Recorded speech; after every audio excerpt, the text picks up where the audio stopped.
दीदी मुझे बहुत भूख लगी है। 2 दिनों से ठीक से कुछ खाया भी नहीं है।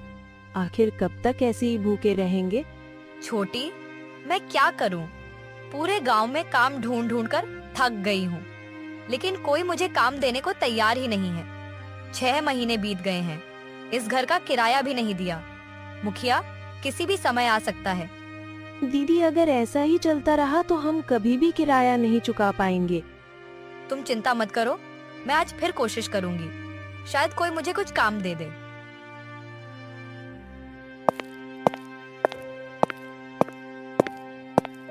अरे सुनीता, ओ सुनीता, बाहर निकल। दोनों बहनें घबराते हुए घर के बाहर आई।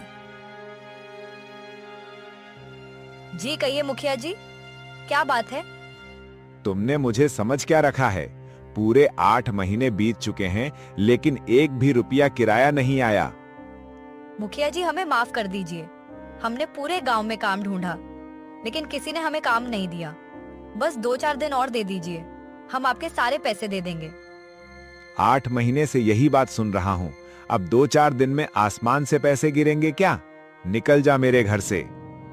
मुखिया जी दया कीजिए, मैं अपनी बहन को लेकर कहाँ जाऊंगी? मुझे तुम्हारी कोई परवाह नहीं, जहां जाना है जाओ। तेरे माता पिता ने जो पाप किया है उसका असर आज भी लोग नहीं भूले हैं। शुक्र मना कि गांव वालों ने तुम्हें यहाँ रहने दिया, वरना कब का गांव से निकाल दिया होता। चलो सुनीता दीदी, जिन लोगों के दिल में दया नहीं है उनसे भीख में छत लेने का कोई फायदा नहीं। मुखिया ने उनका सामान बाहर फेंक दिया और दोनों को घर से निकाल दिया। सारा दिन दोनों बहनें गांव की गलियों में भटकती रही, लेकिन किसी ने उन्हें सहारा नहीं दिया। चलते चलते पूरा दिन बीत गया। अब हम कहाँ जाएंगे? मुझे तो बहुत जोर से भूख लगी है, अब मुझसे नहीं चला जा रहा। तुम चिंता मत करो, मैं अभी तुम्हारे कुछ खाने का इंतजाम करती हूँ। भगवान हमारी मदद जरूर करेंगे। सुनीता दी, क्यों ना हम इसी जंगल में अपनी एक छोटी सी झोपड़ी बना ले। यहाँ हमें कोई ताने नहीं देगा और मुखिया हमें घर से भी नहीं निकाल सकता। हाँ, छोटी यही ठीक रहेगा। गांव वालों की बातें और मुखिया का अपमान अब नहीं सहना पड़ेगा। आज से यही जंगल हमारा नया घर होगा। दोनों बहनों ने जंगल में लकड़ियों, सूखी घास और पेड़ की टहनियों से एक छोटी सी झोपड़ी बना ली।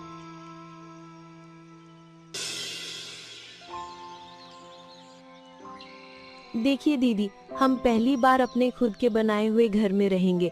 अब वो मुखिया हमसे किराया मांगने नहीं आएगा। हाँ, हम यहाँ आराम से रह सकते हैं। अब कोई हमारी बेइज्जती भी नहीं करेगा। भगवान करे हम दोनों हमेशा ऐसे ही मुस्कुराती रहे। सुनो, तुम यहीं रुको, मैं अभी गांव जाकर काम ढूंढ कर आती हूँ। अगर काम मिल गया तो आज रात के खाने का इंतजाम हो जाएगा। ठीक है बहन, आप अपना ध्यान रखिए। सुनीता उम्मीद लेकर गांव की ओर चल पड़ी। वह एक घर के सामने पहुंची और दरवाजा खटखटाने लगी। बहन जी, अगर कोई काम हो तो मुझे दे दीजिए। मैं मेहनत मजदूरी करके अपनी बहनों का पेट पालना चाहती हूँ। अरे तू सुनीता है ना, यहाँ से चली जा। हमारे घर में तेरे लिए कोई काम नहीं है। बहन ऐसा मत कहो, मैंने आपका क्या बिगाड़ा है? मेरी बहन घर में भूखी है। यहाँ से जाती है या नहीं? अगर नहीं गई तो पूरे गांव को बुलाकर तुझे पत्थरों से पिटवा दूंगी। सुनीता की आंखों में आंसू आ गए। वह बिना कुछ कहे वहां से चली गई। उसने पूरे गांव में एक एक घर जाकर काम मांगा, लेकिन हर जगह उसे अपमान मिला।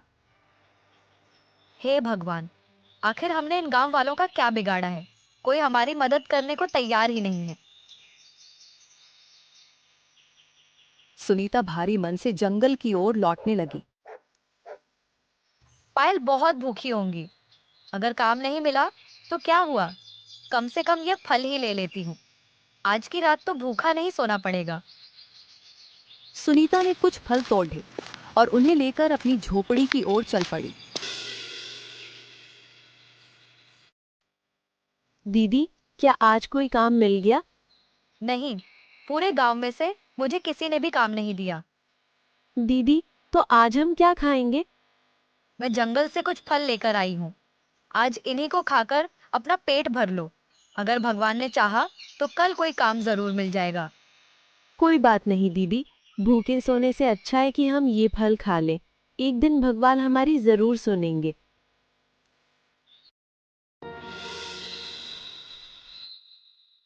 वह दोनों थोड़े से ही फल खाकर सो जाती है।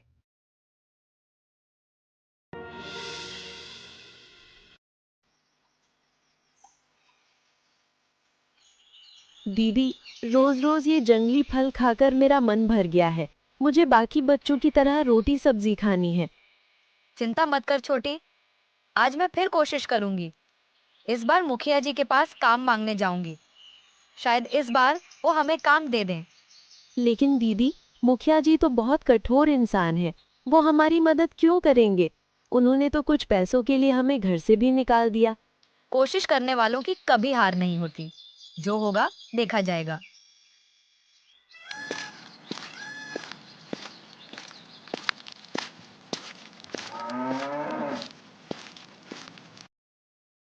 अरे सुनीता, तू फिर आ गई? क्या इस बार भी घर मांगने आई है? पहले 8 महीने का किराया चुका, फिर बात करना। नहीं नहीं मुखिया जी, मैं घर मांगने नहीं आई हूँ। अगर आपके यहाँ कोई काम हो तो मुझे दे दीजिए। मैं दिन रात मेहनत करूंगी और अपना सारा कर्ज चुका दूंगी। चल भाग यहां से। मैंने क्या पूरे गांव को काम देने का ठेका ले रखा है? तेरे माता पिता ने जो किया, उसके बाद तुझ पर कोई भरोसा नहीं करेगा। इतना सुनकर सुनीता की आंखों में आंसू आ गए। वह चुपचाप अपने घर की ओर चल दी।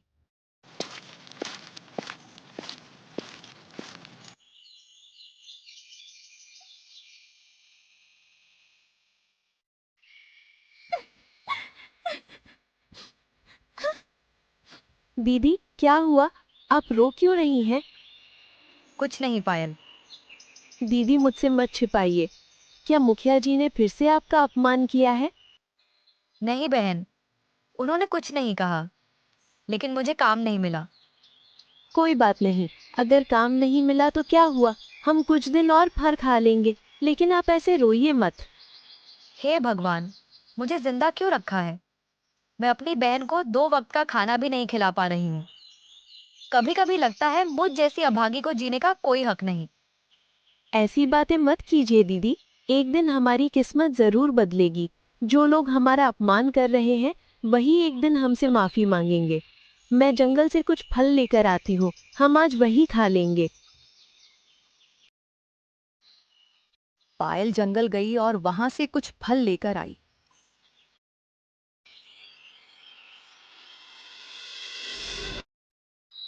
उस दिन भी दोनों ने जंगली फल खाकर रात बिताई।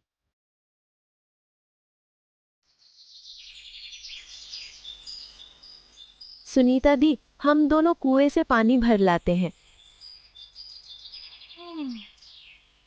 पायल और सुनीता घड़ा लेकर कुएं की ओर चल पड़ी।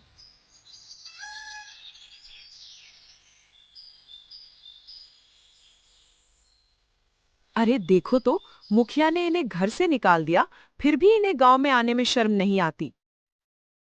अरे, इनके साथ तो ऐसा ही होना चाहिए। ये लोग दया के लायक नहीं।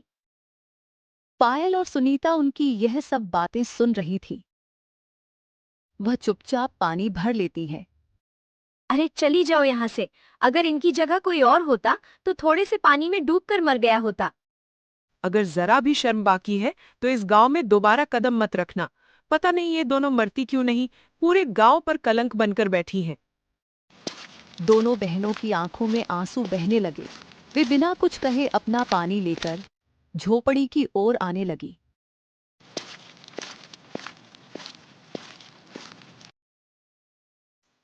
दीदी, आखिर पिताजी ने ऐसा क्या किया है कि पूरा गांव हमसे इतनी नफरत करता है? छोटी, मुझे आज तक सच नहीं पता लगा।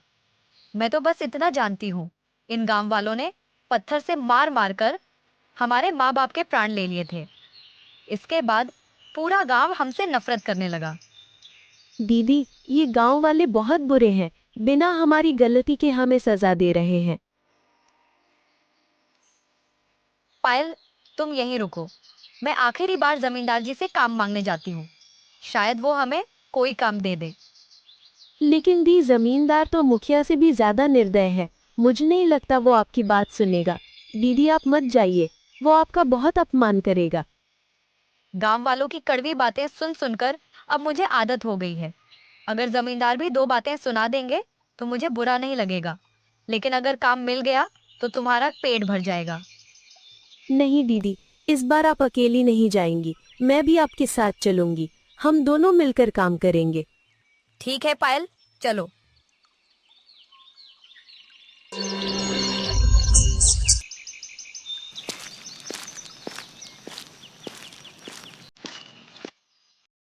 सुनीता अपनी बहन के साथ जमींदार के घर पहुंची। जमींदार जी, हम आपसे मदद मांगने आए हैं। हाँ सुनीता, बताओ मैं तुम्हारी क्या मदद कर सकता हूँ।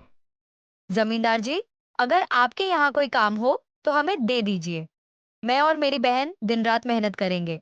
बस इतने पैसे देना कि हमारी 2 वक्त की रोटियों का हो जाए। ठीक है सरिता, मेरे खेतों में बहुत काम पड़ा है। तुम दोनों रोज मेरे खेतों की सफाई कर देना। इसके बदले मैं तुम्हें अच्छे पैसे दूंगा। धन्यवाद जी, आज आपने हमारी बहुत बड़ी मदद की है। आज ये कुछ पैसे रख लो और अपनी बहन के लिए कुछ अच्छा ले जाना। कल सुबह से काम पर आ जाना। जमींदार जी, हम आपका यह एहसान कभी नहीं भूलेंगे। हम दोनों कल सुबह से काम पर आ जाएंगे।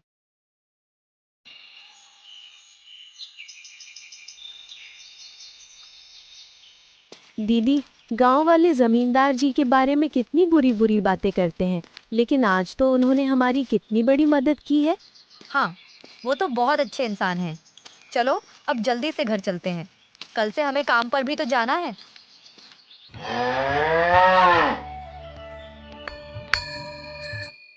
समय धीरे धीरे बीतने लगा। दोनों बहन दिन रात खेतों में मेहनत करती और उनकी मेहनत रंग लाने लगी।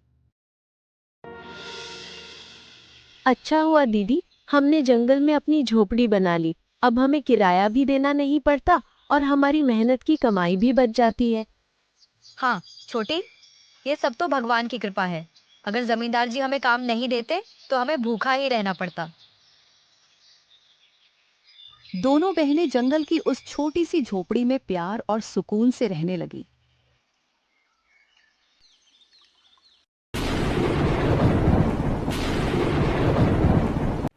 लेकिन एक दिन अचानक पूरे गांव में तेज हवाएं चलने लगी। देखते ही देखते वह तेज बारिश बनी। पेड़ जोर जोर से हिलने लगे, खेत पानी से भरने लगे।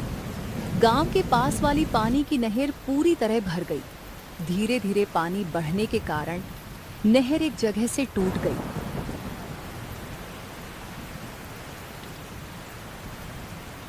अरे राम राम, ये क्या हो गया? गांव में तो पानी का स्तर बढ़ता ही जा रहा है।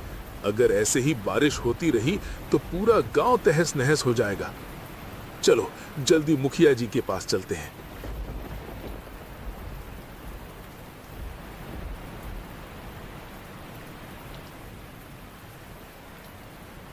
मुखिया जी, गांव में तो बहुत भयानक बारिश हो रही है और ऊपर से पास वाली नहर थोड़ी टूट गई है।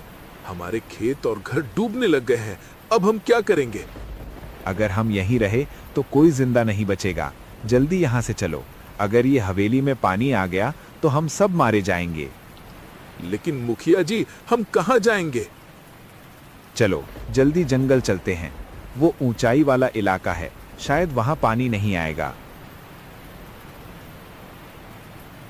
सभी गांव वाले मुखिया के पीछे पीछे जंगल की ओर चल पड़े। जंगल में पहुंचने के बाद उन्होंने देखा वहां बारिश का असर बहुत कम था। लगता है कुछ दिन हमें यहीं रहना होगा, जब तक गांव की हालत ठीक न हो जाए। लेकिन मुखिया जी, हम रात कहाँ बिताएंगे? चलो जंगल के अंदर चलते हैं। हो सकता है किसी साधु महात्मा का आश्रम या कोई गुफा मिल जाए। सभी लोग जंगल के अंदर बढ़ने लगे। काफी देर तक चलने के बाद दूर एक छोटी सी झोपड़ी दिखाई दी। देखो, वहां एक कच्चा घर है, शायद कोई रहता हो। चलो उनसे शरण मांगते हैं। मुखिया और गांव वाले झोपड़ी के पास पहुंचे। उन्होंने धीरे से दरवाजा खटखटाया। सुनीता ने झोपड़ी का दरवाजा खोला। सामने मुखिया और पूरे गांव के लोग खड़े थे। सभी के चेहरे पर डर और लाचारी साफ दिखाई दे रही थी। अरे मुखिया जी, आप सब यहाँ क्या कर रहे हैं? हमसे कोई गलती हो गई है क्या? नहीं सुनीता, गांव में बहुत भयानक आंधी बारिश चल रही है। कई सारे घर टूट चुके हैं, खेत बर्बाद हो चुके हैं। हमारे पास रहने की कोई जगह नहीं बची। अगर तुम अनुमति दो तो क्या हम कुछ दिन यहाँ रुक सकते हैं? नहीं, बिल्कुल नहीं। ये वही लोग हैं दीदी जिन्होंने हमें घर से निकाल दिया था। जब हम मदद मांगने आए थे तब इन्होंने हमें ठुकरा दिया था। अब इन्हें हमारी याद आ गई। नहीं पायल, ऐसा नहीं कहते। अगर हम भी इनकी तरह बन गए तो फिर हम में और इनमें क्या फर्क रहेगा? मुखिया जी, ये झोपड़ी तो बहुत छोटी है, लेकिन मैं एक ऐसी जगह जानती हूँ जहाँ आप लोग आराम से रह सकते हैं। यहाँ से थोड़े आगे एक गुफा है, वहाँ आप सब गांव वाले आराम से रह सकते हो। बेटी, हमें माफ कर दो। हमने तुम्हारे साथ बहुत बड़ा अन्याय किया है। हमने तुम्हारे माँ बाप की सजा तुम्हें और तुम्हारी बहनों को दी। आज समझ आया कि असली इंसानियत क्या होती है। मुखिया जी, आज आपको मुझे सच बताना ही होगा। माँ बाप ने आखिर ऐसा कौन सा अपराध किया था कि गांव वालों ने उन्हें पत्थरों से मार मार कर उनकी जान ले ली थी? आज से करीब 20 साल पहले गांव के मंदिर से देवी के गहने चोरी हो गए। लोगों को शक तुम्हारे पिता पर हुआ। हमने उससे बहुत पूछा कि देवी के गहने कहाँ हैं, लेकिन उसने हमें कुछ नहीं बताया। गुस्से में आकर गांव वालों ने उसे पत्थरों से मार डाला। इतने में पास खड़ा एक बूढ़ा अपाहिज व्यक्ति यह सब सुन रहा था। वह अपनी लाठी के सहारे धीरे धीरे आगे आया। बस करो, ये सब झूठ है। इन लड़कियों के पिता चोर नहीं, वो तो बहुत ईमानदार और मेहनती इंसान था। रामदीन, चुप हो जा। इतने साल बाद पुरानी बातों को कुरेदने से कोई फायदा नहीं है। नहीं जमींदार, आज सच सबके सामने आएगा। 22 साल पहले जो हुआ वो एक बहुत बड़ा अन्याय था। 2 निर्दोष इंसान को झूठे इल्जाम में मार दिया गया था और असली चोर आज भी गांव के बीच में आराम से घूम रहा है। रामदीन, आखिर सच क्या है? आज सब कुछ साफ साफ बता दे। गोपाल मेरा अच्छा दोस्त था, लेकिन कुछ पैसों के लालच में आकर मैं उसका साथ नहीं दे पाया। इसी जमींदार ने उस पर झूठा इल्जाम लगवाकर गांव वालों से पत्थर से मरवा दिया। रामदीन, तू झूठ बोल रहा है। अपनी जुबान संभाल, नहीं तो तेरे लिए अच्छा नहीं होगा। खबरदार जमींदार, रामदीन को अगर हाथ भी लगाया तो चारों तरफ मेरे आदमी खड़े हैं। आज सच सामने आकर ही रहेगा। रामदीन, तू हमें सब कुछ शुरू से बता। तो सुनिए।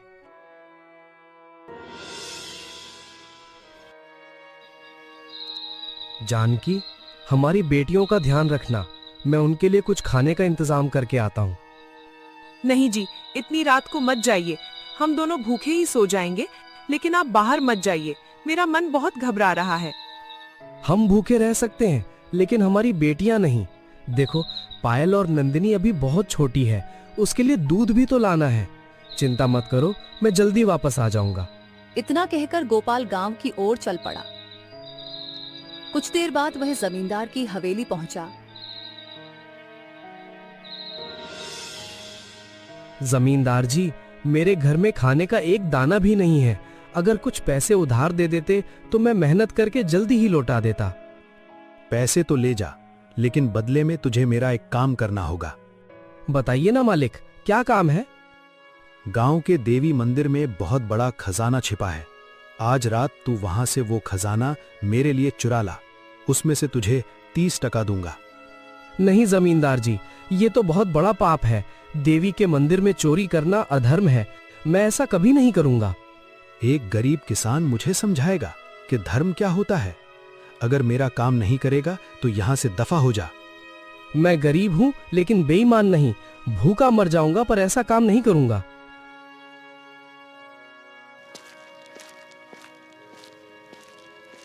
जमींदार जी, आपने उसे ऐसे जाने क्यों दिया? बस देखता जा रमेश, कल सुबह इस गोपाल का इस गांव में आखिरी सूरज होगा।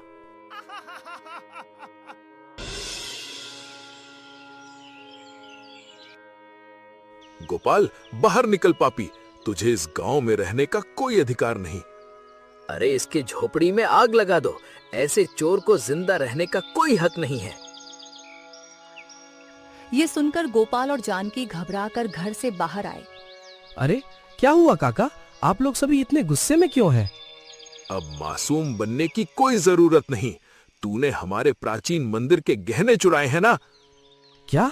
नहीं, मैं कोई चोर नहीं हूँ। मैं भगवान की कसम खाकर कहता हूँ, मैं निर्दोष हूँ। झूठ मत बोल, सीधी तरह बता चोरी का माल कहाँ छुपाए है। बता देगा तो छोड़ देंगे। मुझे सच में नहीं पता कि आप किस धन की बात कर रहे हैं। ये ऐसे नहीं मानेगा, उठाओ पत्थर। रुक जाइए, भगवान के लिए इन्हें मत मारिए। मेरे पति निर्दोष हैं, उन्होंने कोई चोरी नहीं की। तू भी चुप कर, अगर बीच में आई तो तुझे भी नहीं छोड़ेंगे। गुस्से में अंधे गांव वालों ने गोपाल और उसकी पत्नी पर पत्थर बरसाने शुरू कर दिए। दोनों लहूलुहान होकर जमीन पर गिर पड्डर ढाते हैं। जानकी, मुझे नहीं पता ये हमारे साथ क्यों कर रहे हैं, लेकिन मुझे पूरा विश्वास है एक दिन भगवान जरूर न्याय करेंगे। गोपाल और जानकी अब इस दुनिया को छोड़कर जा चुका थे। बच्चे घर में अकेले थे, उन्हें जरा भी भनक नहीं थी इस बात की। मुझे शुरू से सारी सच्चाई पता थी, लेकिन जमींदार ने मुझे कुछ पैसों का लालच दिया और मैं चुप रहा। उसी पाप की सजा भगवान ने मुझे दे दी। मेरा पूरा परिवार छिन गया और आज मेरे पास कुछ नहीं है। जमींदार, तूने एक निर्दोष पर झूठा इल्जाम लगाकर 2 जान ले ली। अब तुझे तेरे पापों की सजा जरूर मिलेगी। सच सच बता, मंदिर का सोना कहाँ छुपा रखा है? मैं बताता हूं। मंदिर के सारे गहने मैंने अपने घर के पीछे वाली जमीन में दबा रखे हैं। मुखिया तुरंत अपने आदमियों के साथ जमींदार की हवेली पहुंचा। मुखिया के आदमी जमीन खोदने लगे। कुछ देर बाद फावड़ा किसी चीज से टकरा गया। जब वहां से मिट्टी हटाई गई तो वहां से एक पुरानी मटकी निकली। यही है पुराने मंदिर के गहने। जमींदार, तूने पूरे गांव को धोखा दिया है। एक निर्दोष इंसान की जान ले ली। अब तुझे अपने पापों की सजा जरूर मिलेगी। बेटी सुनीता, पायल, हमें माफ कर दो। हमने बिना सच्चाई जाने तुम दोनों से नफरत की। सुनीता बेटी, अब तुम ही फैसला करोगी। बताओ, इस जमींदार को क्या सजा मिलनी चाहिए? मुखिया जी, मेरे माता पिता निर्दोष साबित हो गए हैं। मुझे किसी को कोई सजा नहीं देनी। इन्हें आप जाने दीजिए। बेटी, भले ही तूने इसे माफ कर दिया, लेकिन पंचायत इसको माफ नहीं करेगी। जमींदार, तेरी सजा यही है कि तू इस गांव को छोड़कर चला जा। सुनीता और उसकी बहन के लिए 50,000 का दंड भरेगा और दोबारा इस गांव में कभी दिखेगा नहीं। उस दिन के बाद सुनीता और पायल गांव में खुशी और सुकून से रहने लगी और पहली बार उनके घर में सिर्फ चूल्हा ही नहीं जला था, बल्कि उनके जीवन में उम्मीद का दीपक भी हमेशा के लिए जल उठा। दोस्तों, अगर आपको हमारी ये कहानी पसंद आई तो वीडियो को लाइक और चैनल को सब्सक्राइब जरूर करें। धन्यवाद।